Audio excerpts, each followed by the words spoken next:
Ngayong araw guys ay may tanggap tayong washing machine guys. At ito ang issue niya. Pag nagre-reverse daw, sabi ng may-ari ay ayaw umandar guys. Umuugong na lang siya. Ito, check natin.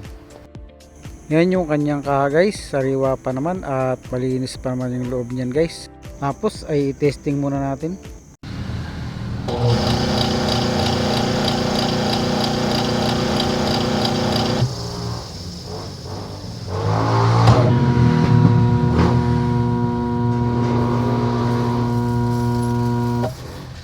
Malakas ang ugong ng reverse niya guys. Tapos baklasin natin at testerin naman natin guys. Tester natin yung isang line ng capacitor guys. Yan guys, okay naman, pumapalo naman. Tapos yung kabilang line naman, mapapansin nyo dito guys na nagpa-fluctuate yung kanyang resistance. Ibig sabihin hindi siya pumipremise sa kanyang resistance guys. Taas baba siya ng taas baba. Ibig sabihin hindi na stable yung kanyang windings. Baklasin natin para makita natin yung kanyang stator kung ano ba ang kondisyon guys. Unang hinala ko kasi dito guys ay busing lang. Pero sa under ng makina at nakita natin sa tester ay hindi natin masabi kung ano talaga ang problema.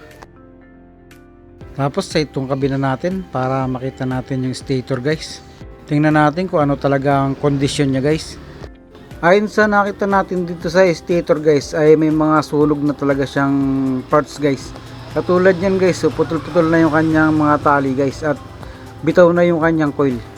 Ganon din dito sa harapan guys, mukhang putol-putol na rin yung kanyang mga tali. Tapos ay nag-prepare na tayo ng pamalit na makina guys. Wiring muna natin tapos paandarin muna natin sandali habang di pa nakakabit sa kanyang kaha guys. Testingin muna natin guys, saksak natin. Ayan, malakas naman yung kanyang makina guys. Lipat naman natin yung isang wire sa kabilang linya ng capacitor tapos paandarin ulit natin guys. Yung reverse naman ng ating titestingin. Saksak ulit natin guys. Yan, napakalakas din ng kanyang reverse guys. Okay na okay naman yung ating makina. Ikabit na natin guys para ma-assemble na natin yung kanyang kaha. Pagkatapos ma-assemble ay i-connect naman natin isa-isa yung kanyang wiring guys. Yung blue na wire galing sa makina ayun yung kanyang common guys. Yung brown na wire galing sa timer, yun naman yung isang connection ng kanyang live guys.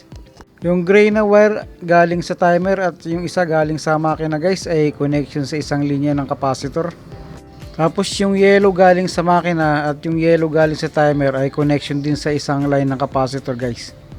Okay lang din naman magkapalit yung mga linya ng capacitor kasi wala naman yung polarity.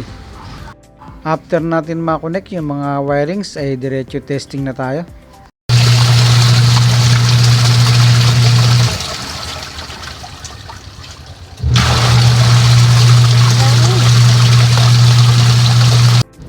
Okay, isang trabaho na naman ang natapos natin guys.